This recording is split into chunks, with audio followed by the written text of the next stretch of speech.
नमस्ते, स्वागत छ यहाँहरूलाई मेरो च्यानलमा। आज म यहाँहरूलाई सुप मोमो बनाएर देखाउँछु। यो चाहिँ 1 pot मिल कन्सेप्ट रेसिपी हो। यदि यहाँहरूले अहिलेसम्म मेरो च्यानल सब्स्क्राइब गर्नुभएको छैन भने प्लिज मेरो च्यानललाई सब्स्क्राइब गरिदिनु होला र बेल आइकनलाई पनि प्रेस गरिदिनु होला। यो सुप मोमो बनाउनको लागि मैले र्याप गरेको मोमो लिएको छु। मोमो कसरी बनाउने भन्ने डिटेल रेसिपीको लिंक चाहिँ मैले डिस्क्रिप्सन बक्समा शेयर गरेको छु। यो सुप मोमो चिकन अथवा भेजिटेरियन दुईटै मोमोबाट बनाउन सकिन्छ।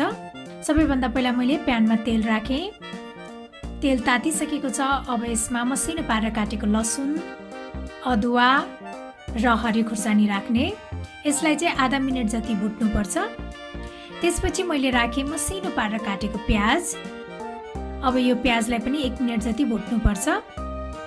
प्याज यतिको भइसकेपछि अब यसमा मसिनो पारेर काटेको टमाटर पनि राख्ने। त्यसपछि मैले राखेँ आधा चम्चा जति बेसार, जिरा धनियाको धुलो, गरम मसला, रातो धुलो खुर्सानी अनि त्यस्तै नुन स्वाद अनुसार।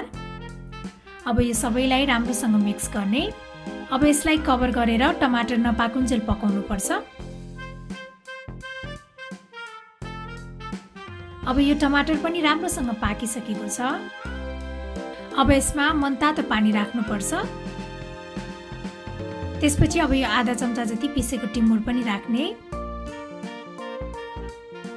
अब यो मोमो पनि यही सुपमा राख्ने।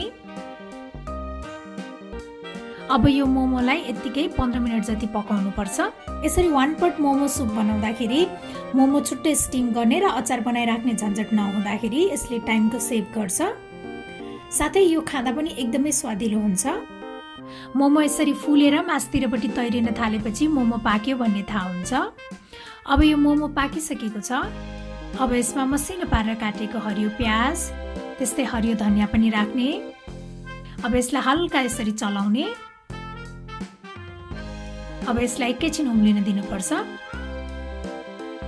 त्यसपछि मैले यो सुपमा राखेँ 1 चम्चा कागतीको रस।